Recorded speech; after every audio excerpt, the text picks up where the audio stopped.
the club and yeah, it's great. How are you, sir?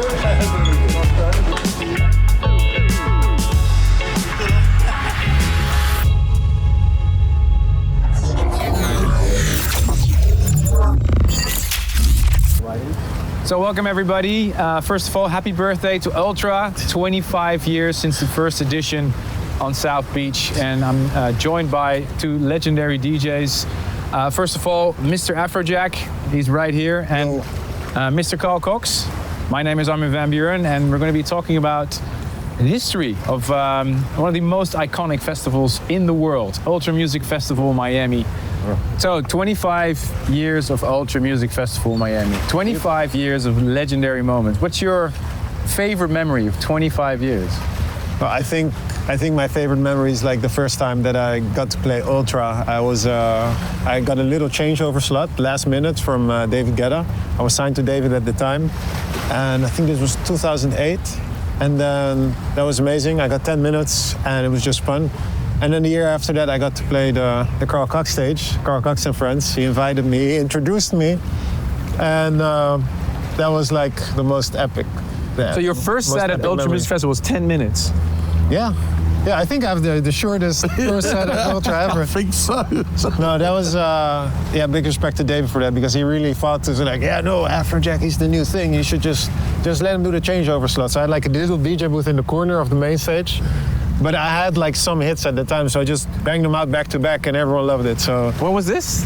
2000? 2008 or 9, I think. 2008 or 9. And then 2009 or 10, I played the Carl Cox and Friends stage, and it was crazy. And I was like in my party mode, so spraying champagne, screaming on the mic.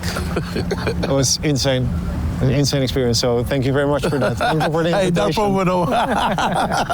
It worked out. It worked out. So were you there for the very first edition? Not for the very first one. Because that was on South Beach, right? It was on South Beach, but I remember playing at the amphitheatre here at Bayfront, and I remember it was like a 80-degree heat day or something like that, and I was playing vinyl, and as soon as I put the vinyl on the turntable, the heat would warp the records. I'm like, this is impossible. I need some shade, do something. At the beginning it was very barren what was going on here.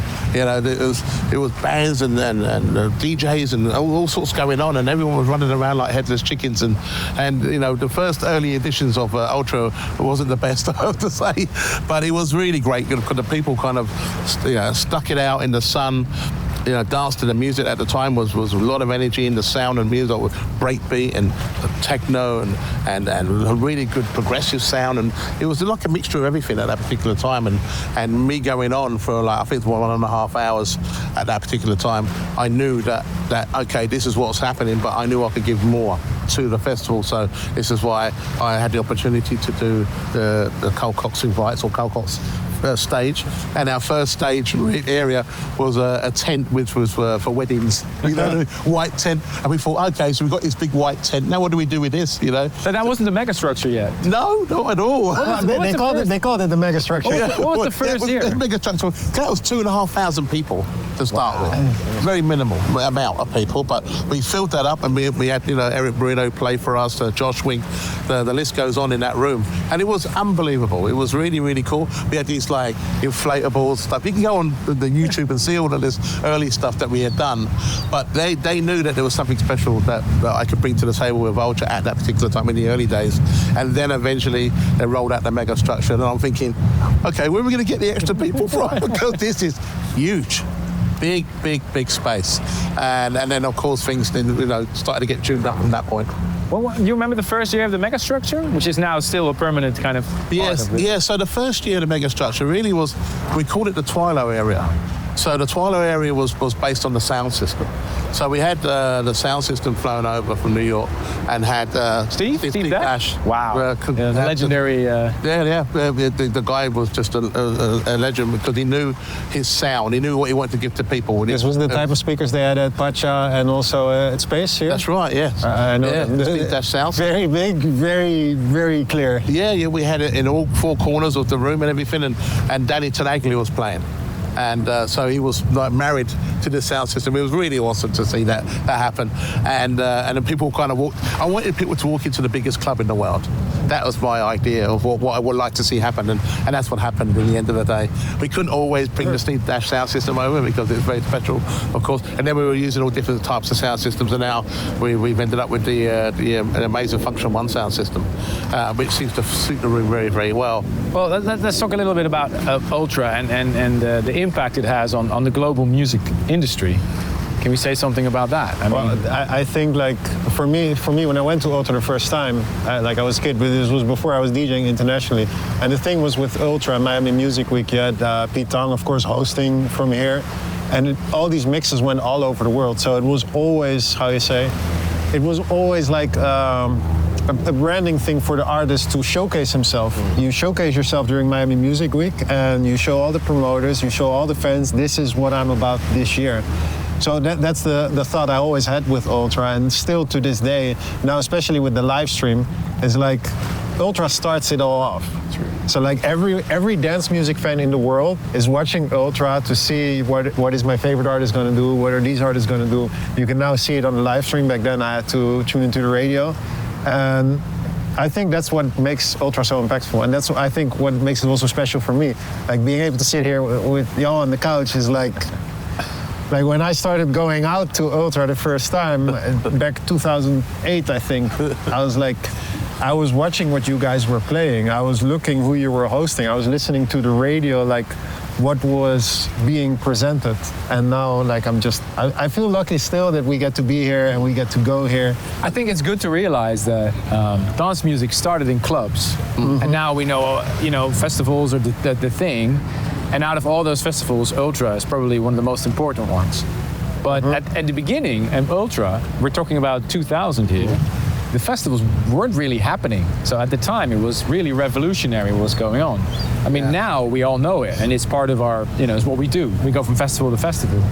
In the early days, it was also spring break around this time. Yeah. It was everything combined. It was just a hot spot for a lot of young people to come to Miami and to celebrate here. And I think first it was like Winter Music Conference, and that turned into Miami Music Week. That's right, yeah. And now Ultra is like sort of the pinnacle of that, but it wasn't always like that. Now it's a kind of such an iconic thing. Well, back in the day when you was a delegate, you came over and you bought your ticket to go to all the panels and everything. They actually let you in the party with it? They actually let you in the party with that. You had your big ticket, stand at the door and they go, oh, okay, you can come in. I tried that the first time I came here. It was like, yeah, no, you got to pay $100. That's right. You did. I have my mean shit. you stood there, hey, like that. Yeah. Times changed. Yeah. People don't realise, every single year that I play, my sets are not the same. They change every single year. Of course, I try not to play the record that was big the year before, so when people come back in, it's always different. And I am always conscious. I think that's what makes special. That's what makes Ultra so special, because I think everyone that goes here, like taking the time to go here, like they want to see it first. So I think like all of us test out our new records at Ultra, no? Get broken, absolutely. And I try to do that. Apart from Joe Brunner's Down, Let Me See Your Work. After this record got played a few years.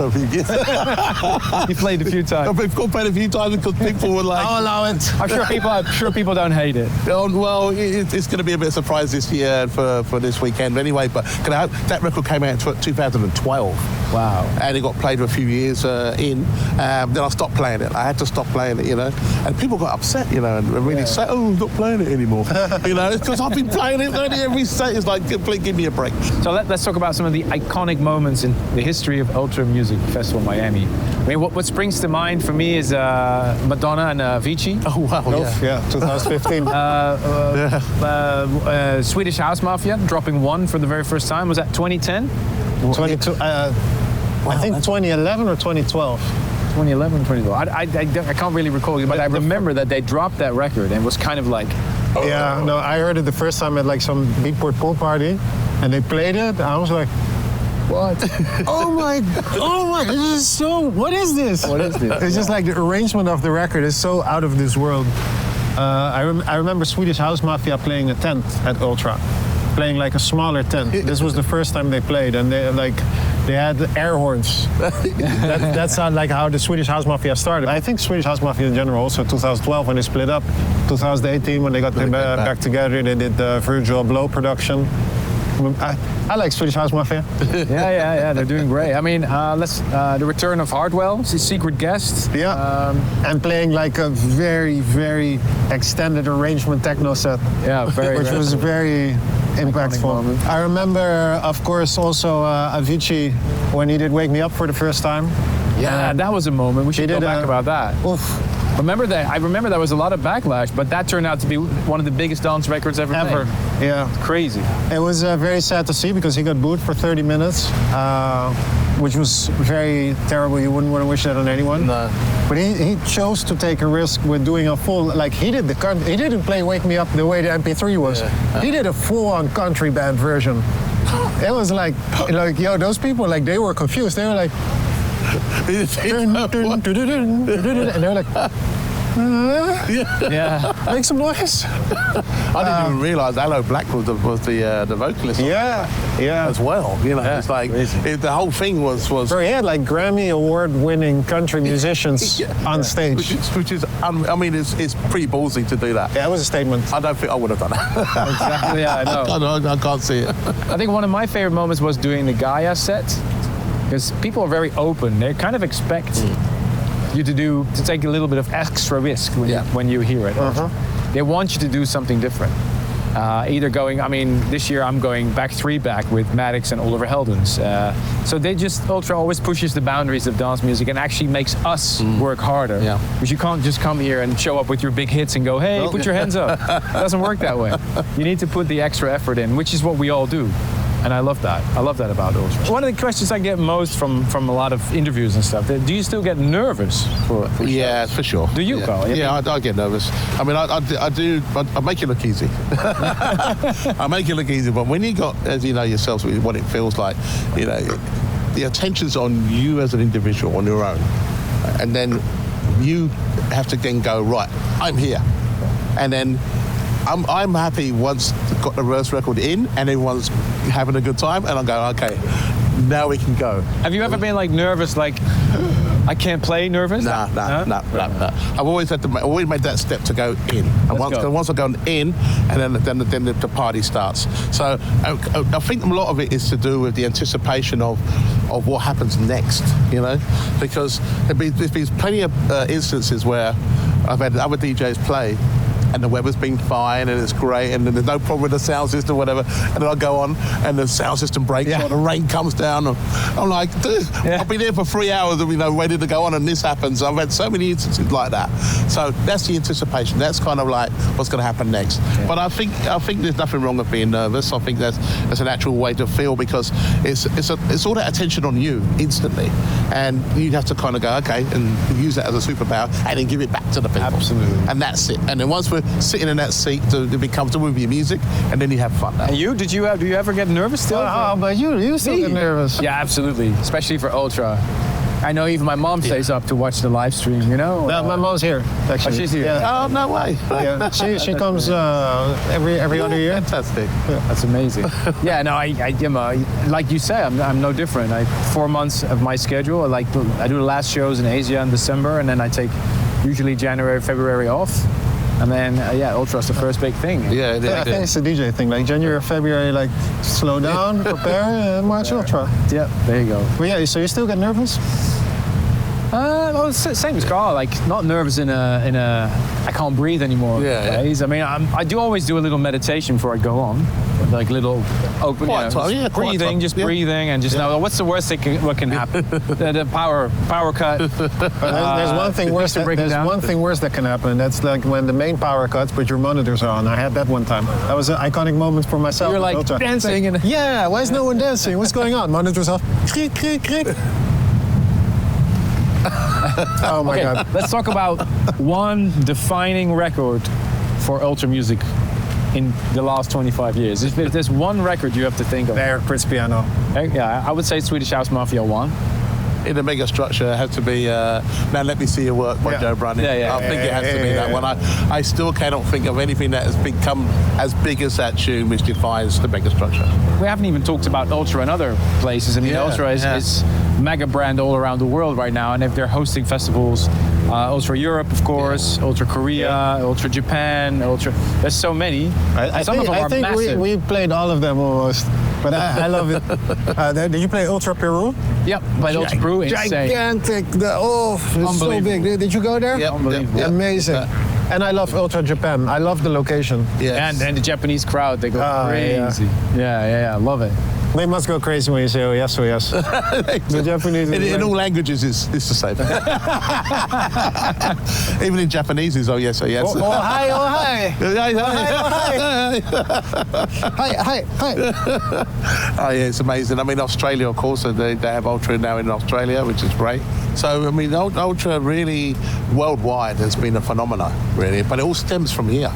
All stems from Miami first. You live in Melbourne, right? Yeah. So what's next for 25 years of Ultra? What will Ultra look like in 25 years from now? I don't think we'll be doing it here. I think we'll be getting up into the moon or something. Yeah. I don't think there's anywhere left for Ultra, but to be somewhere else outside of this planet. The development of where Ultra has got to at the moment is another step, another level. They've turned another corner. And there's a lot of new talent coming through now, new sounds, new ideas. For me, I like to see the next generation come in and basically take over for them to. I mean, we've left some sort of a legacy, obviously, by what we're doing, but I think Ultra's future lies with the next generation. Absolutely, 100%. I completely agree. Just missing Martin Garrix sitting here with us. Yeah, that's right. It's going to keep going, you know? Yeah. No, it's good, but let's just say that I hope that what Ultra has left so far will remain, because it's such an important, iconic moment, not just for the punters, but also for us as DJs. I think it's important to realize that we're enjoying it just as much as the fans. And for us, it's important too. I think what the mark they left on the dance music culture is humongous. And I just hope that there will be a place like Ultra still here in 25 years. I hope so. I hope so too. Please. Yeah, and we all have to work together to make sure to protect our community and to make sure they're safe, make sure they're respected, give the right example, and take care of it. Yeah, I'll be in a nursing home watching it on streaming. I'll be beside you. We'll kind of text each other like this. I'll come visit you every week. Yeah, we'll tune in. But I think it's amazing that we've got to this point and we can still talk about the future of Ultra and the music scene and the people who come. It's been an incredible journey. I know I've had an incredible journey, just like you guys have. Absolutely. And we're still here talking about what we're going to do next. I've had some great times in the mega structure, and I'm sure there's going to be more great times to come. And it's fantastic that you've been able to keep the scene of the trance sound alive in such a way that the now generations are now getting into your sound still, because it was important then as it is now. It's important to push that sound through into the future. It was always great. So, fair play to you. Thanks, man. Coming from you, that means a lot. I'm always listening. I'm always watching, learning, and observing, and see what's going on. But it's amazing, and of course yourself. There's no one bigger than you. Afrojack, you connect with the crowd so well, and you're always happy to be there with the crowd, and you can see that. So, I'll feel honoured to be with you guys as well. Same thing here. Same thing here. Let's wrap it up, guys. Thank you so much for this conversation. Let's go celebrate 25 years of Ultra right now. Oh yes, oh yes. Now let me see your work. Let's see us work. We're gonna get to work. Exactly, yeah.